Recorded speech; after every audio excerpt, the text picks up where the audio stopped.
سمي القصائد في ديوان مسحرات العرب حلقات مش قصائد.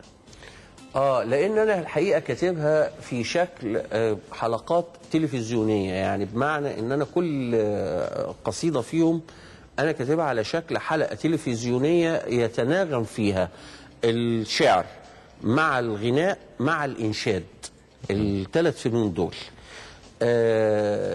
فمن هنا سميتهم، جاءت تسميه حلقات. في حلقات من ديوان مسحرات العرب لسه لم تنشر يعني؟ هو انا كتبت يعني زي ما قلت في مقدمه الديوان الاول ان انا بتخيل الديوان الكامل لمسحرات العرب 30 ليله كرمضان مكتمل. فانا العشرة الاولانيين اتكتبوا واتنشروا، العشرة التانيين لم ينشروا بعد، العشرة التالتين العشرة الاواخر في ذمه ربنا سبحانه وتعالى حين يكون في العمر بقيه وفي الشعر مدد. ربنا يديك طول العمر ان شاء الله. قول لي، انت كتبت حلقه من الحلقات او قصيده من القصائد بعنوان قراء القرآن الكريم. ايوه، حس التلاوه اسمها، حس التلاوه. سميتها حس التلاوه؟ سميتها حس التلاوه. ما حدش قرب من المنطقه دي. ما حدش ما هو ده بقى المعاناه اللي انا بعانيها في المسحرات الحقيقه. هذا التحدي القائم زي ما قلت لك مع البناء العبقري بتاع اللي عمله فؤاد حداد.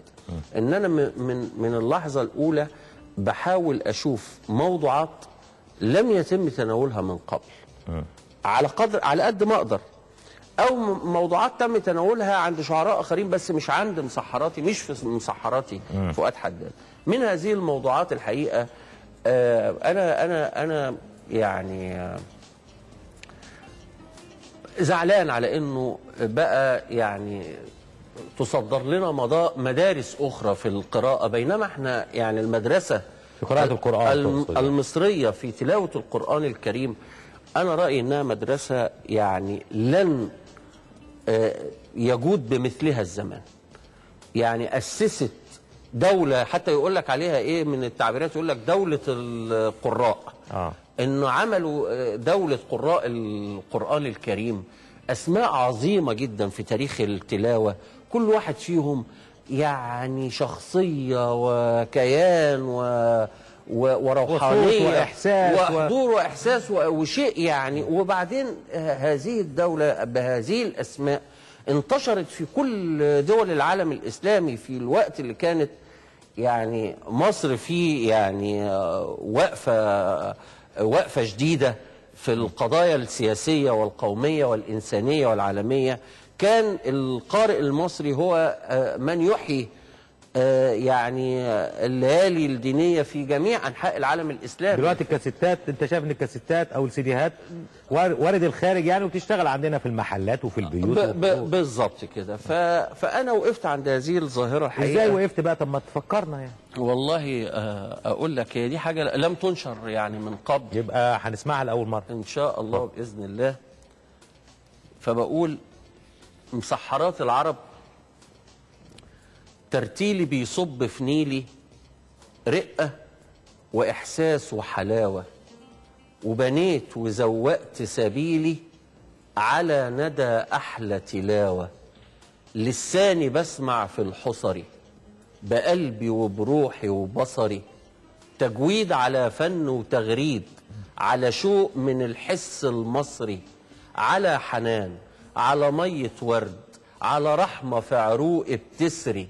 لساني بسمع في الحصري وبعيش على صوته نعيمي، أبدأ صلاتي وتسليمي، يصاحبني صوت البهتيمي، يباركني حس المنشاوي، يطربني حس الطبلاوي، صوت عندليب ودعاء كروان، وصفولي حس الشيخ عمران، ساعة ما يتلو من القرآن آيات رضا وإعجاز وبيان.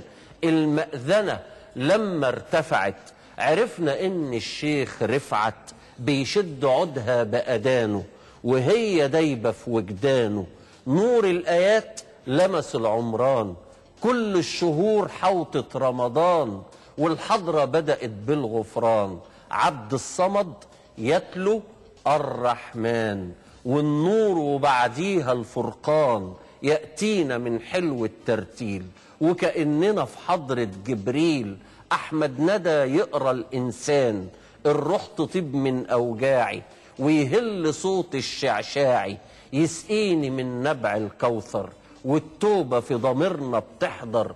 وادي مصطفى من بيت سماعين، صب الندى في روح السامعين، نعلى معاه من دنيا لدين. صوت العرب يا مستمعين بيذيع تلاوة علي محمود، جد انتشى واخر العنقود، لما ابتدى بصورة الإخلاص وقل أعوذ برب الناس. من البسملة بنقول الله، ونعيدها تاني في صدق الله. اسمع شعيشع وتهنى على فرع منسوب للجنة، الصيف يغرد والبنة، لقينا في الصورة وطننا ورأينا في الروضة مكاننا. الصيف يغرد والبنة، لا عرفت أمشي ولا استنى، وبلادي مفتوحة قصادي. سمعت صوت شيخنا القاضي عبد العظيم زاهر راضي، وأحمد نعينع لو يقرأ بالقلب أسمع وانصت له، ومصطفى غلوش راغب يقرأ الآيات فابتسمت له. وانا رايح اسحر في بلادهم ومد قلبي بمددهم، الاقي ناس بتقول الله ولاقيني معرفش عددهم، اوصل بصوتي لابعدهم اقول يا مصر المحروسه دول الولاد وانا اسعدهم. ولا حد يعزف ارغولك، ولا حد في الحق يطولك، ولا حد بيكي هيتساوى على ندى احلى تلاوه. انت الخلود مهما تروحي، لا بتغرقي ولا بتنوحي، الدنيا تحتار من صمتك وبتهمسيلي وتبوحي. انت الخلود وانت حياتي ونجاتي وسفينة نوحي، بسم الله اسمع ترتيلك، المولى يهديني فتوحي. لو الزمان عنك حشني وصوتك الحلو وحشني، يقابلني صوت طه الفشني، تطيب على البعد جروحي. النقشبند بيمشي وحيد، يملى بلاد الله تغريد، تسابيح مدد وغنى وتجويد، على ما تيسر من روحي. الله الله يخليك.